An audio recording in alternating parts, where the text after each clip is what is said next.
Hey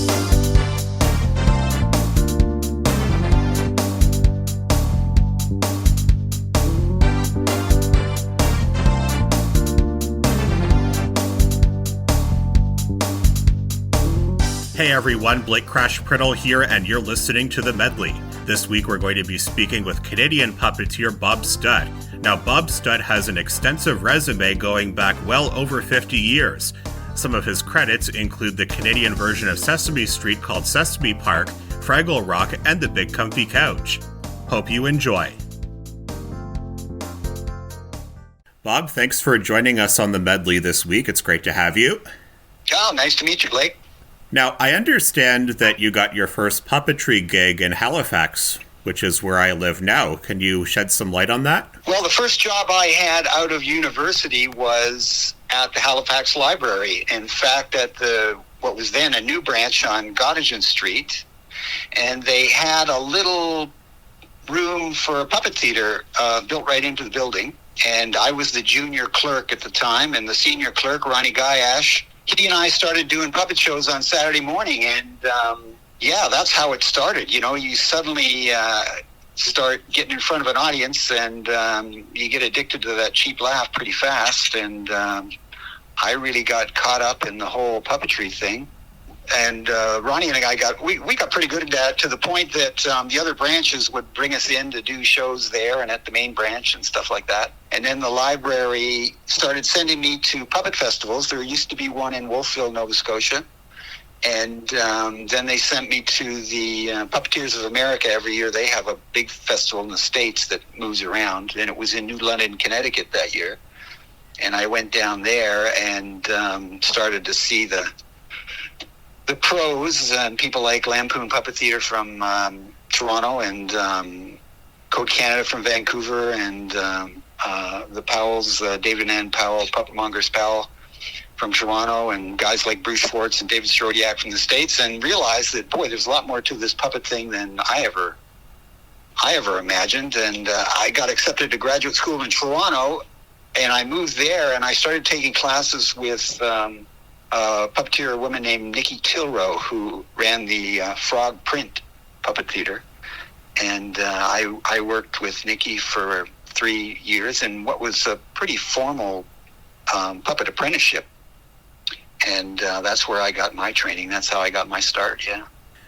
What course did you take in university before you went to the East Coast and got the puppetry gig? I have a degree in English Lit. A degree in English literature?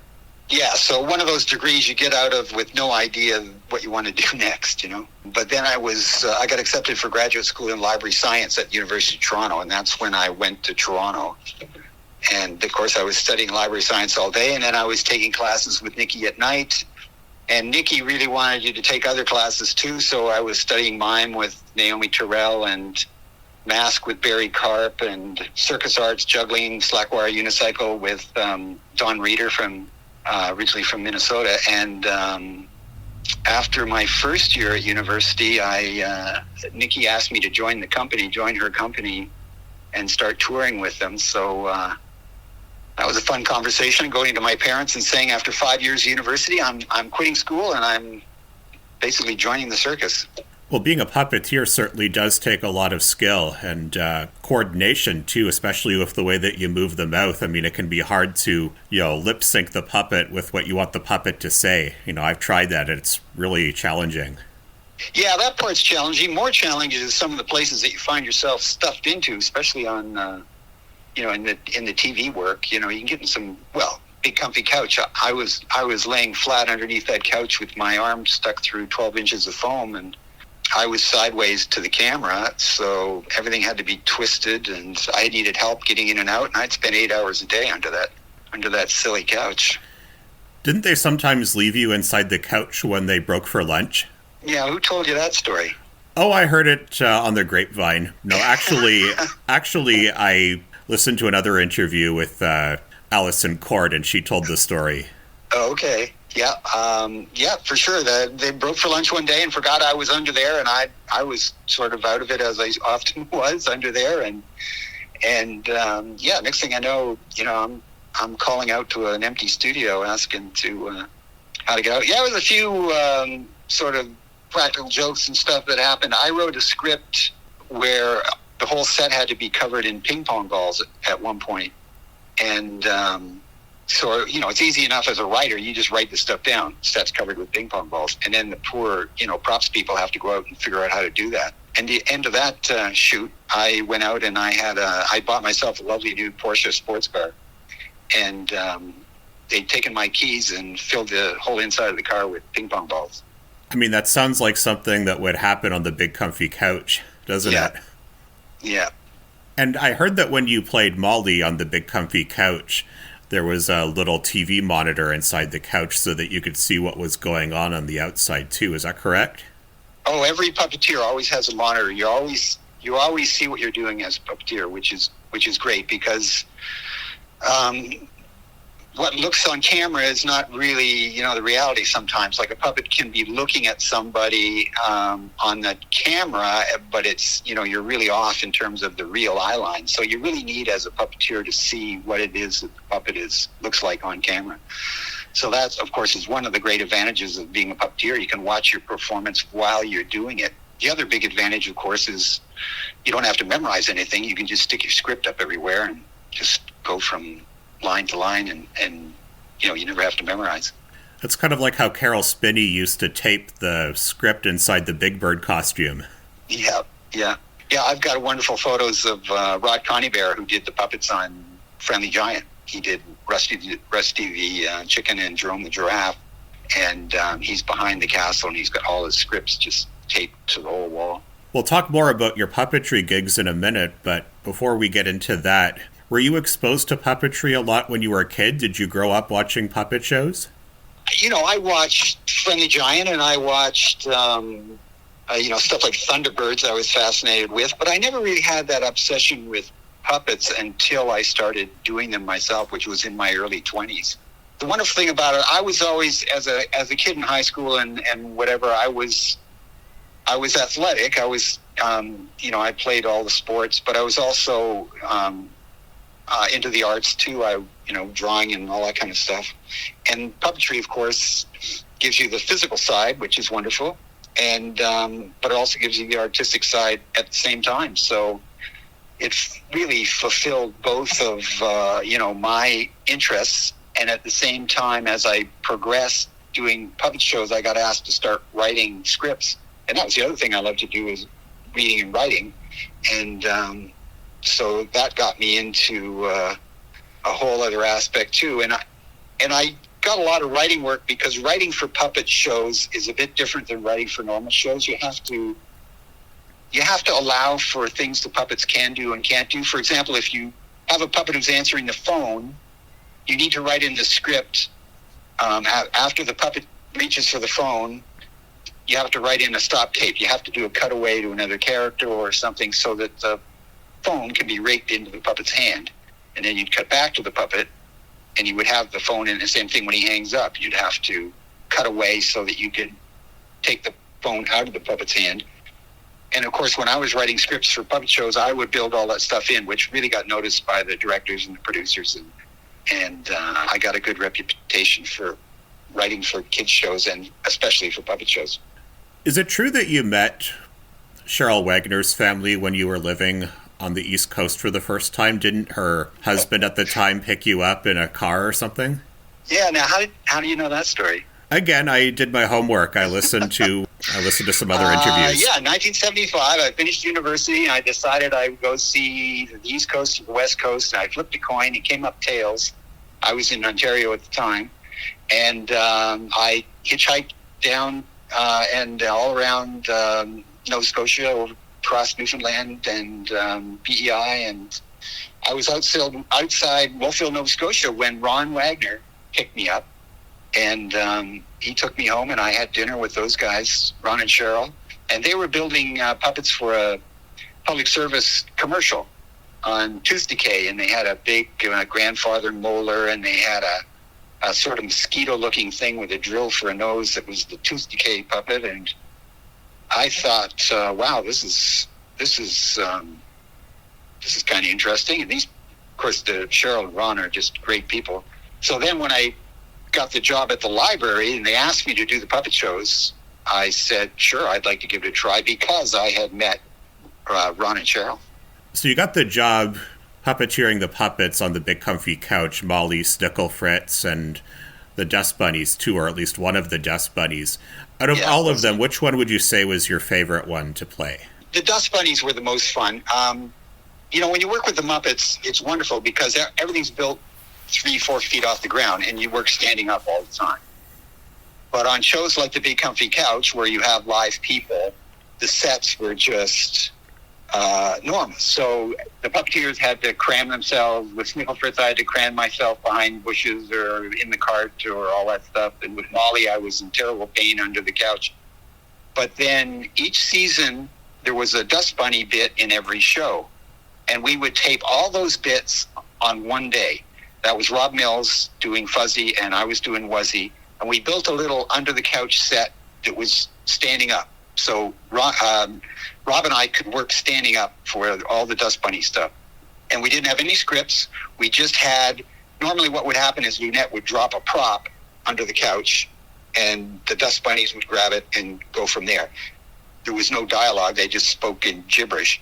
So we would basically make up all this stuff on the spot, and we would just improvise with whatever prop we were given, and we would shoot all those bits for the whole season in 1 day or 2 days. And that was wonderful because Rob is just a fabulous performer and a very funny guy and a great improviser.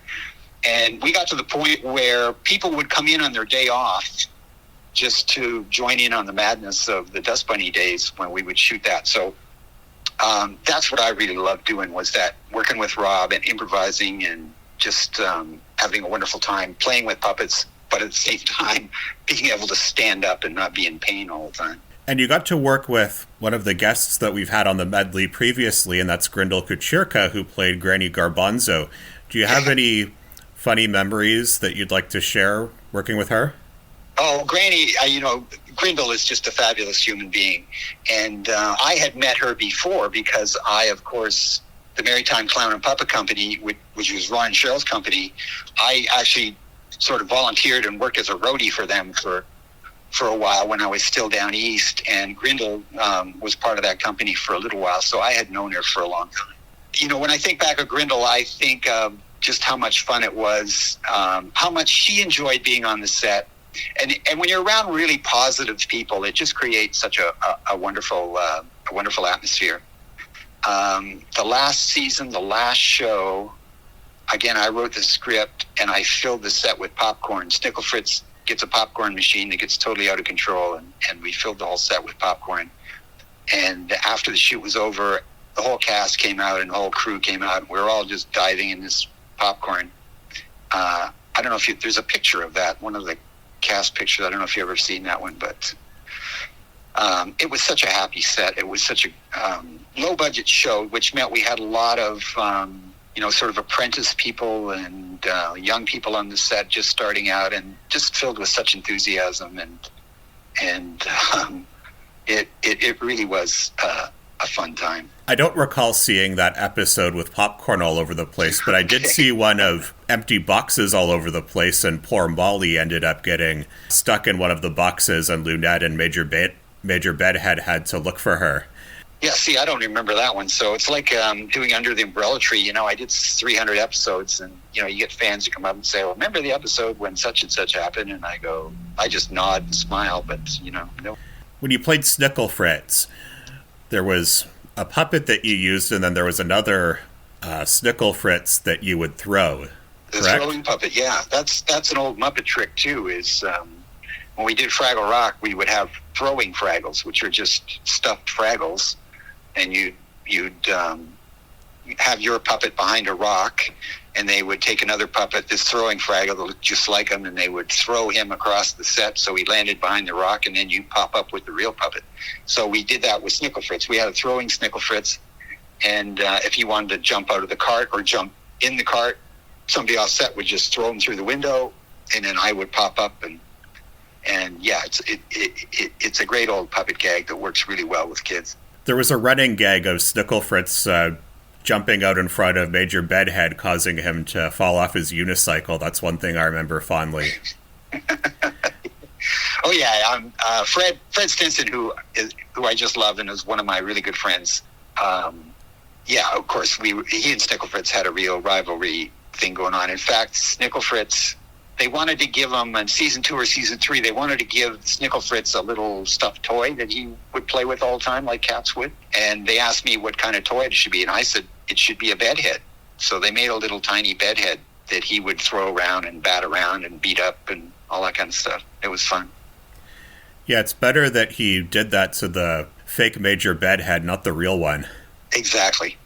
I have to admit that Fraggle Rock and Under the Umbrella Tree is a bit before my time, and I didn't really get a chance to watch it growing up or in recent years. But I know, I'm old. Another show that you worked on, the Canadian version of Sesame Street, Sesame Park, where you played Basil the polar bear. Yes. That was a good show. How did you get that role? Tim Gosley originated Basil, but I had been writer on Sesame Street and on Sesame Park for quite a while, and I would come in on occasion and do extra puppets or whatever if they needed me. And then Tim, he got offered Professor Iris, a show done out of Montreal, which is where he lived at the time, and he decided he would take that gig, and so then that's when I took over. The CBC just called me up and said, would you like to do Basil? And I said, sure. And fortunately, the voice that Tim was doing was an easy one for me to do, and I just took over. So I took over in 95, I think, and then did it for the last 7 seasons. Can you still do the voice? Let's see. Basil's just like this, he's kind of a goofy Mortimer Snurd type of guy. Enjoy. But yeah, that was the voice that Tim used, so it was easy enough to just do that one. It was pretty seamless change. We never got any letters what happened to Basil or anything, so. I did speak with Derek Ritchell, who played Ray on that show, the only human character, and he told me that... Jeez, I haven't seen him in years. Yeah, he told me that sometimes the puppeteers would goof around when the cameras weren't rolling and sometimes use bad words, just for kicks. Is that true? Yeah, there's a lot of sort of politically incorrect stuff going on at the time, but at the same time, we had Karen Velo doing Chaos the Cat, and we had the wonderful Trish Leeper doing Katie in the wheelchair, and they were as bad as any of us. So we were, an equal opportunity adult puppet show. But there's kind of a method to the madness, because when you're shooting a children's show like Umbrella Tree or Sesame Park, you've got a whole room full of people, lighting people and sound people and the cameraman and everybody. And, it's a kid's show. They get a little bit bored maybe. So between takes, we would cut up and do this. And the effect that it had was that the people in the studio were always focused on us and what we were doing. So the cameramen weren't drifting off or whatever. They were always waiting to see what puppets would do next. And our wonderful director, the late, great Wayne Moss, really knew how to use that sort of adult laughter on the set to keep people focused. At the same time, he would never let it get out of hand, and he would always keep us on schedule. So, and that's an old Muppet tradition too. I mean, I shot, stuff with Frank Oz, like the Miss Piggy special, where Miss Piggy was just, absolutely hilarious off when the cameras weren't rolling. I mean, the way she would speak to the cameraman and everything like that, it would just have people rolling on the floor. I mean, and you could never put it on TV, but it was the same thing. Keep people focused on the puppets, and that way you get everybody working in the same direction. Another CBC show that you worked on, now you weren't a puppeteer on this show, but you were a writer, and that was for Theodore Tugboat. Yes. How did that gig happen, and what was it like working on the Theodore Tugboat stories? Yeah, it was fun. I did a lot of animation stuff and a lot of, that kind of thing over the years, too. Theodore Tugboat, of course, they shot in Halifax. It was an old school that they got, and they took the gym and they built this wonderful shallow pool in this gym where the camera could glide along the outside and had a grid that the camera could move right across the water. The really cool thing about those boats was that they were all remote control, but they didn't float. They actually drove on wheels on the concrete bottom of the pool, which was great because if they didn't do that and they were just floating RC boats, they would have bobbed up and down like little toys. But this way, because they were heavy and because they drove along the bottom of the pad, it looked like they were actually cutting through the water, which I thought was really cool.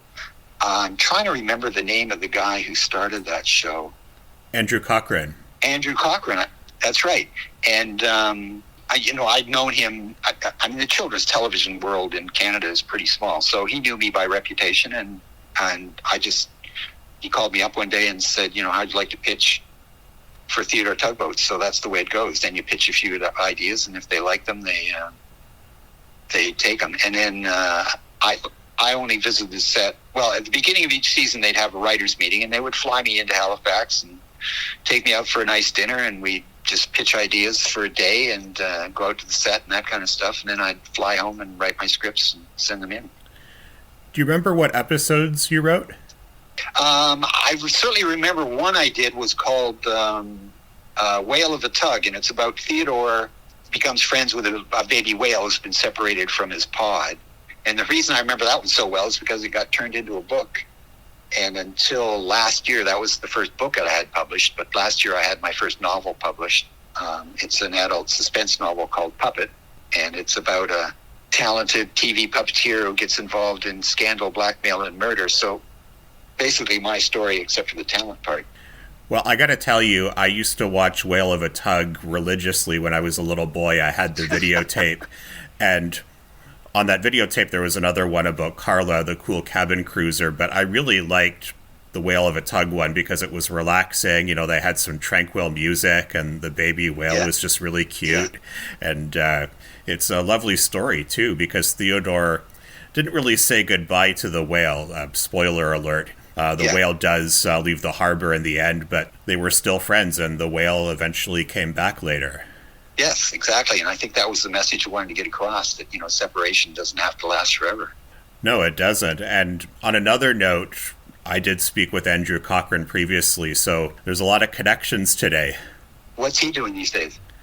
I last spoke to him 3 years ago, so I'm not quite sure what he's up to right now. But for those of you listening, if you haven't done so yet, please have a listen to the Derek Ritchell interview, as well as Grendel Kaczyrka and Andrew Cochran. Now, another project that you worked on was Caillou. And I know Caillou, a lot of people don't like Caillou, but you did a really good job playing Gilbert. I will tell you that. Gilbert was a funny character. Oh, thanks. For 2 seasons, they decided they would add these little interstitials with puppets of Rexy and Gilbert and the teddy bear, and as puppets, and do these little bits with them. So we shot that in Montreal at studio down on the island there. I forget the name of it. That was fun because the one season there were 2 big studios there. We were in one studio, and the studio next to us, they were shooting a movie called The Heist with Marlon Brando and Edward Norton, and it was directed by Frank Oz. And so that was fun, that Frank was working right next door, although he was having a terrible time with Marlon Brando, but we were shooting our little puppet show right next door. Have you done any puppet shows recently, or have you been focused on doing other things, such as writing your novel? The most recent thing, Noreen Young, who passed away and she was the one who created Under the Umbrella Tree and lots of other stuff, but she got involved with the Ottawa Opera Company, and we ended up doing an opera with puppets. So we had the orchestra there, and we had the opera singers doing the voices for these puppets that Noreen created, and then we did them Bunraku style. So we were right there holding the puppets. The puppets were full-figured, 2 people on each puppet do the arms and the legs. And then it was the story of, it was called Sleeping Rough, and it was the story of a homeless man. And a real tragedy, but we did that in Ottawa. And then also in Ottawa, there's a wonderful puppeteer, Matt Fickner. Matt Fickner, the unusualist, who creates absolutely fantastic stuff. And we just shot a pilot, an 8-episode pilot with Matt called Fernsby's Cryptid Critter Control. It's sort of like a cross between Ghostbusters and Lord of the Rings or something. And Matt's still working on that. He's got into the AI stuff, and he's adding all kinds of special effects to that one. And that was really fun, too. And we just shot that. We shot that in a garage, somebody's garage, and at Matt's house, which he turned into a studio. So that was really fun because I love working with Matt. And I was working with a whole bunch of younger people, again, just starting out, who were just so full of enthusiasm and so good at what they do. It was wonderful. Do you have any advice for anybody that wants to become a puppeteer? Well, I guess it all depends whether they want to make a living at it or not. I mean, that's tough. I was lucky that the thing in Canada, if you're in the arts, you've got to diversify. So I had the puppet thing going and I had the writing thing going. So that really served me well. But I really lived through the golden age of puppetry. I mean, I worked on everything from The Friendly Giant to all those other shows that you mentioned, right at a time when there was all kinds of things going on, which aren't now. But, you know, as far as breaking in or whatever, all the people I know that were successful, they did it because they loved doing it. And all the other stuff came after. Sometimes people will come up to me and say, you know, how do I get into puppets on TV? And it's obviously that what they want to be is a TV star. They're not that interested in the puppet part of it. So it's the old adage, do what you love and the money will follow. I mean, it doesn't always work that way, but I think that's the way you have to approach it. That's a really good tip. Thank you very much for joining us, Bob. I had a really good time talking with you, and best of luck going forward. Well, thanks very much, Blake. Thanks for having me, and all the best with you and your podcast. And that was Canadian puppeteer Bob Stutt. I hope that you enjoyed this edition of The Medley, and remember, we're all kinds of different.